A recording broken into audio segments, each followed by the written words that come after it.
What's going on, everybody? Now, you didn't think I was going to leave on vacation without giving you one last news video of the year. This is my last news video related to Guns N' Roses for the year. There will still be other Guns N' Roses videos going up on my channel every day until New Year's, but this is the last news video, and there's some really cool stuff in this news video, including Slash starring in a really cool upcoming film / concert. But let's talk about the GQ interview that is now available with Mick Wall. As you guys know, Mick Wall's been out promoting his book, The Last of the Giants, and he was interviewed by GQ, and I've linked to it down below. The name of the article is Why There Will Never Be Another Band Like Guns N' Roses, and basically Mick Wall tells GQ how sex, drugs, and rock and roll defined, then almost destroyed the biggest band in the world. Now, I'm not going to go over the entire interview, but I will tell you just about some of the things he talked about. So he talked about why GNR is such a special band.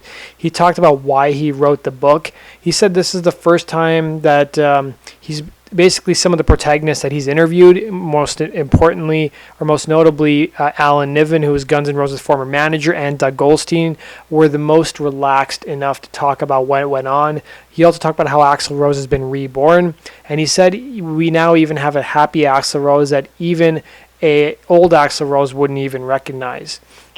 And then he also talked about what's special about the period when they basically broke through, how things got bad for Guns N' Roses. And he was even asked about his thoughts on being mentioned on the song Get in the Ring from Use Your Illusion 2. He said that he was not pleased about being mentioned. He thought it wasn't very nice. He said he could have punched Axl Rose, but it made him one of the most famous rock journalists in America. He sort of laughs about it now. He said he wished he had managed it much better, and he wished he would have held out an olive branch to Axl. So if you guys want to read the entire interview, I've linked to it down below. Let's go on to our next news. So Guns N' Roses have announced their opener for their show in Wellington, New Zealand.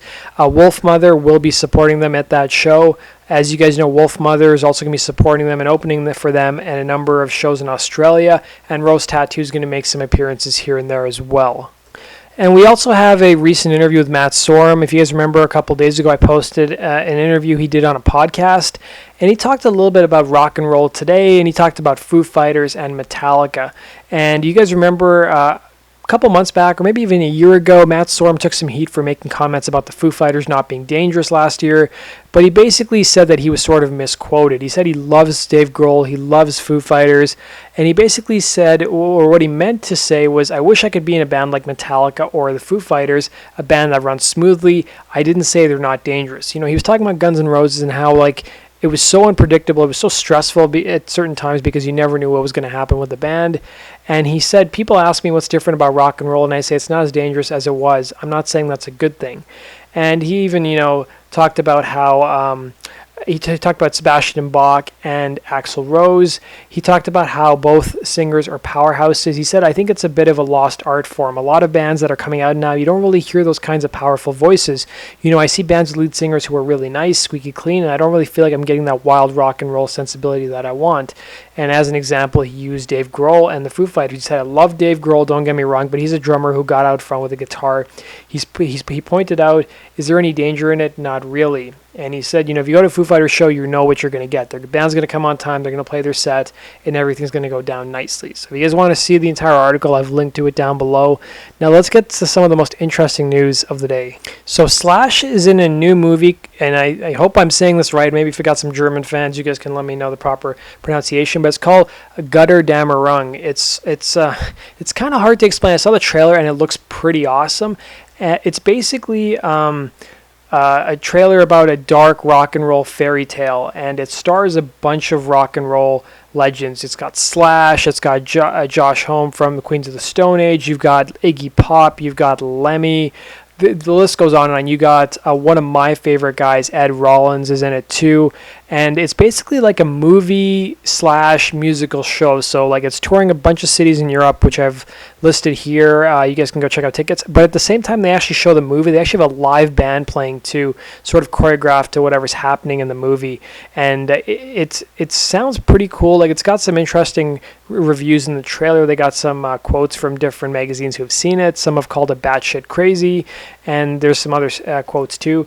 One Pitchfork.com called it bananas. So Go check it out. There's actually a trailer up where Slash is being interviewed briefly. He said Lemmy did a movie while he was alive, and he basically told Slash that, you know, he should go talk to the makers of the movie and see if he can get involved. It looks like a really cool project, and I haven't really been a fan of Slash's other movie roles he's been involved in, or production roles, you know, where he's producing horror films. The movies haven't been that well received, but this one looks really interesting. I want to know if you guys have even heard of this before, because today was the first time I had ever heard of it. So if you guys want to see the cast, there's a photo here of the list of the main cast members. I've linked to the actual trailer for it and the behind-the-scenes video where you see Slash and a bunch of other musicians and artists talk about actually being in the film. Let's go on to our next piece of news today. So we got a clip from Eddie Trunk's show. This is actually from a couple of weeks ago, or I should say a month ago. I somehow missed it, but Eddie Trunk has been talking a lot about Guns N' Roses and the Guns N' Roses reunion, and they had a caller call into his show and asked him about whether he thought Guns N' Roses would release a new album. And I've linked to the interview down below, or the discussion about it.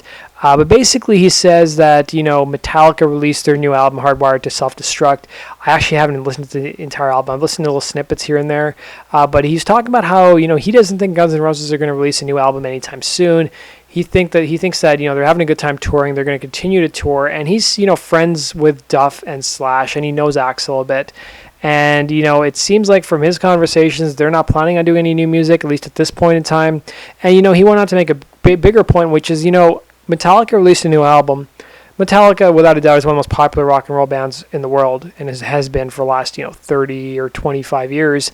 And, you know, they released Hardwired to Self-Destruct. It sold about 300,000 copies in its first week, which is very good according to today's standards.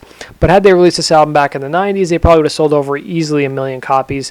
And he went on to say basically, you know, there's just not much money for bands to release new material or new albums, and the money's all in touring. So he doesn't think that Guns will be releasing a new album anytime soon. I think the other thing that people sometimes overlook, they think, oh, it's great, Guns N' Roses are back together, they have to release new music, but you have to look at the circumstances under which they released music in the past. You know, they always had Izzy playing with them and coming up with song ideas and jamming with them. You know, if they just go to the studio and release a new album, like I don't know if Izzy's going to be involved in even how this music and the songwriting is going to be. I mean, Izzy really was I think he was the best talent out of those 5 guys. I feel like he was the most underrated member. Like, a lot of the key Guns N' Roses songs were written by Izzy. And I think if you take Izzy out of the equation, I don't really know how good the songwriting is going to be. That's not to say I don't want to see a Guns N' Roses album. I do want to see a Guns N' Roses album badly. I'd love to see new music and see what they come up with. But honestly, I don't think it would be their best work. That's just my opinion speaking. I think, you know, when they made Appetite, these guys were living on the edge. They were hanging on by a thread, and, you know, they were living in dire poverty, and they were singing about whatever circumstances they were involved with.